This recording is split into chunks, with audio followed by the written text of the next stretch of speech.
Good morning सर्वांना. मी तीर्थ निघालो आहे एक नवीन ब्लॉग घेऊन. आज आहे धुलिवंदन आणि धुलिवंदनची सुरुवात करणार आहे मी ते रंग लावून रंग उधळून. मग काय, पहिली सुरुवात ती माझ्या मम्मीची. आणि रंग लावून आम्ही दोघं जण झालो सज्ज बाहेर जाऊन बघण्यासाठी.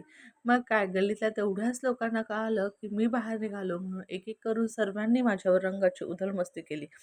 एवढ्यातच काय, मी विचार केला की यानंतर माझा चेहरा भरला तर सावला जागा राहणार नाही. मात्र म्हणून मी माझे अस्त्र घेऊन घराच्या बाहेर निघायचं ठरवलं.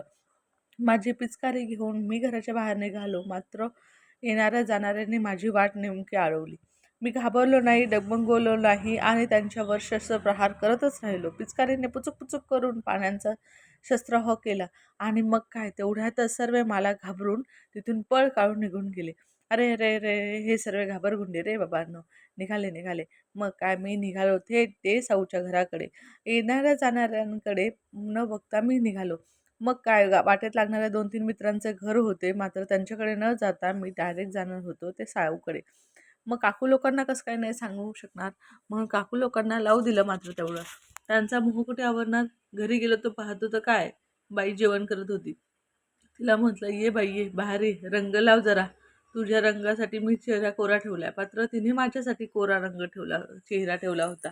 मग तेवढ्यातच काय, बाबांनी त्याच्यात भर टाकली आणि ते कलर लावलं. मी तिला कलर लावण्यासाठी डगमगवत होतो. अरे का, मम्मी होती ना तिची जवळ, पण तिने मला कलर लावला. अरे, तिला जागा उरली नव्हती म्हणून आत्या शेवटी तिने डोक्यावर कलर लावला. मी तिला कलर लावताच तिने स्मित हस्य केलं आणि आमची रंगपंचमी सुरू झाली. त्यानंतर उरलेल्या सर्व मित्रमैत्रिणींना मी कलर लावण्यासाठी निघालो होतो. तिथून निघाल्यानंतर मी सज्ज होतो ते सर्वांवर अंगावर कलर लावण्यासाठी. ज्याने माझी वाटेत रस्त्यात अडवलं होतं त्यांना सर्वांना रंग लावून मी रंग भिजवणार होतो. मग मी मित्रपरिवारांना भेटायला गेलो. अशी होती माझी